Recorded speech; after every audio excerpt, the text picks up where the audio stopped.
मैं सत्ता का लालच, सत्ता की भूख नहीं है मेरे को सीएम की कुर्सी की भूख नहीं है। मैं पैसे कमाने नहीं आया, मैं नेता नहीं हूं, मेरी मोटी चमड़ी नहीं है, मेरे को फर्क पड़ता है। मेरे पे जब ये कीचड़ फेंकते हैं बीजेपी वाले, मेरे को जब ये चोर कहते हैं, मेरे को जब ये भ्रष्टाचारी कहते हैं, मेरे को जब ये गाली देते हैं, मेरे को फर्क पड़ता है। आज मेरी आत्मा पीड़ित है, मैं अंदर से बहुत दुखी हूं और इसीलिए मैंने इस्तीफा दिया। आज 10 साल के बाद जब मैंने इस्तीफा दिया है, थोड़े दिन में मैं सीएम का बंगला छोड़ दूंगा। आज दिल्ली के अंदर मेरे पास घर भी नहीं है रहने के लिए। मोदी जी ने हमारे ऊपर सबसे कठोर कानून लगाया, इस देश का ईडी का कानून, पीएमएलए। उसमें बेल भी नहीं मिलती, उसमें बेल भी नहीं मिलती, लेकिन केस फर्जी था। आपके मन में ये चल रहा होगा कि केजरीवाल ने इस्तीफा क्यों दिया। मैंने इस्तीफा इसलिए दिया क्योंकि मैं ये सब करने के लिए, गंद करने के लिए नहीं आया था, मैं भ्रष्टाचार करने के लिए नहीं आया था। मैं सत्ता का लालच, सत्ता की भूख नहीं है मेरे को सीएम की कुर्सी की भूख नहीं है। मैं पैसे कमाने नहीं आया, पैसे कमाने होते इनकम टैक्स कमिश्नर की नौकरी करता था, उस नौकरी में जितने करोड़ों रुपए चाहता मैं कमा सकता था।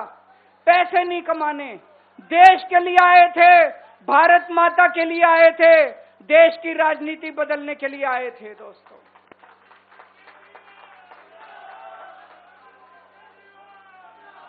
इन नेताओं को फर्क नहीं पड़ता, इन नेताओं की मोटी चमड़ी है, इनके ऊपर जितने मर्जी आरोप लग जाएं, इन नेताओं को फर्क नहीं पड़ता। दोस्तों, मैं नेता नहीं हूं, मेरी मोटी चमड़ी नहीं है, मेरे को फर्क पड़ता है।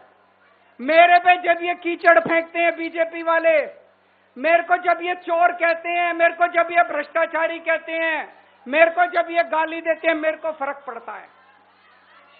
आज मैं बहुत दुखी हूं, आज मेरी आत्मा पीड़ित है, मैं अंदर से बहुत दुखी हूं और इसीलिए मैंने इस्तीफा दिया। मैंने अपनी जिंदगी में केवल इज्जत कमाई है, मैंने अपनी जिंदगी में केवल ईमानदारी कमाई है। मेरे बैंक में कोई पैसा नहीं है, मेरी पार्टी के बैंक में कोई पैसा नहीं है, मैंने केवल इज्जत कमाई है। आज 10 साल के बाद जब मैंने इस्तीफा दिया है, थोड़े दिन में मैं सीएम का बंगला छोड़ दूंगा। आज दिल्ली के अंदर मेरे पास घर भी नहीं है रहने के लिए। मेरे को कई लोग कहते हैं, कैसा आदमी है यार तू, 10 साल राजनीति करी, 10 साल सीएम रह गया, 10 साल में तो 10 कोठियां बन जाती, 10 घर बन जाते, 10 प्लॉट बन जाते। मैंने कुछ नहीं कमाया 10 साल के अंदर, केवल आपका आशीर्वाद कमाया, आपका प्यार कमाया है 10 साल के अंदर।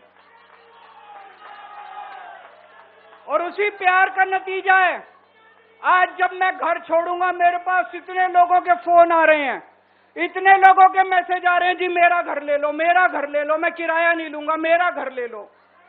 मैं आप सब लोगों का शुक्रिया अदा करता हूं। अभी श्राद्ध चल रहे हैं, श्राद्ध खत्म होने के बाद जैसे ही नवरात्रे शुरू होंगे, मैं सीएम आवास छोड़ दूंगा और आप में से ही किसी के घर आके मैं आपके साथ रहना चालू कर दूंगा।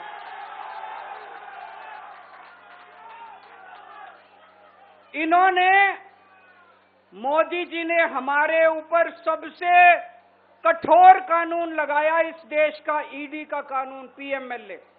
उसमें बेल भी नहीं मिलती, उसमें बेल भी नहीं मिलती, लेकिन केस फर्जी था। मैं शुक्रिया अदा करता हूं सुप्रीम कोर्ट का, उन्होंने हम सबको बेल दे दी, क्योंकि उनको भी पता था कि केस खत्म है, केस बेकार है। उन्होंने हम सबको बेल दे दी। लेकिन जैसे मैंने कहा, मैंने केवल ईमान, जब मैं जेल से आया, मैंने मन में सोचा था, जब तक कोर्ट मेरे को बाइज्जत बरी नहीं कर देता, मैं दोबारा कुर्सी पे नहीं बैठूंगा।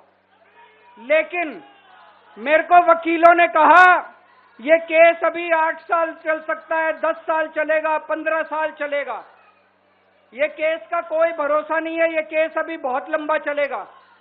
तो मैंने तय किया, मैं अपनी जनता की अदालत में जाऊंगा, जनता से पूछूंगा कि जनता मेरे को बताए कि मैं बेईमान हूं कि मैं ईमानदार हूं। मैं दाग के साथ नहीं जी सकता। दाग के साथ काम करना तो दूर की बात है, मैं इस दाग के साथ में जी भी नहीं सकता, मैं जिंदा भी नहीं रह सकता। मैं आपसे पूछना चाहता हूं, अगर मैं बेईमान होता, क्या मैं दिल्ली में बिजली फ्री कर सकता था? दिल्ली में बिजली फ्री करने के 3,000 करोड़ रुपए लगते हैं। अगर मैं बेईमान होता, ये 3,000 करोड़ रुपए खा जाता, बिजली फ्री करने की क्या जरूरत थी? अगर मैं बेईमान होता, क्या मैं महिलाओं का किराया फ्री करता? क्या जरूरत थी फ्री करने की? पैसे खा जाता सारे। अगर मैं बेईमान होता, क्या आपके बच्चों के लिए स्कूल बनवाता? सारे पैसे खा जाता। अगर मैं बेईमान होता, आपका इलाज मुफ्त करता? पैसे खा जाता सारे।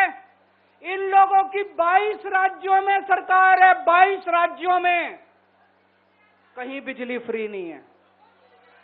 तो चोर कौन है? इनकी 22 राज्यों में सरकार है, कहीं महिलाओं का किराया फ्री नहीं है।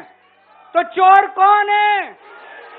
आज आपके बीच में आया हूं, आपसे पूछने के लिए आया हूं, केजरीवाल चोर है या केजरीवाल को जेल भेजने वाले चोर हैं?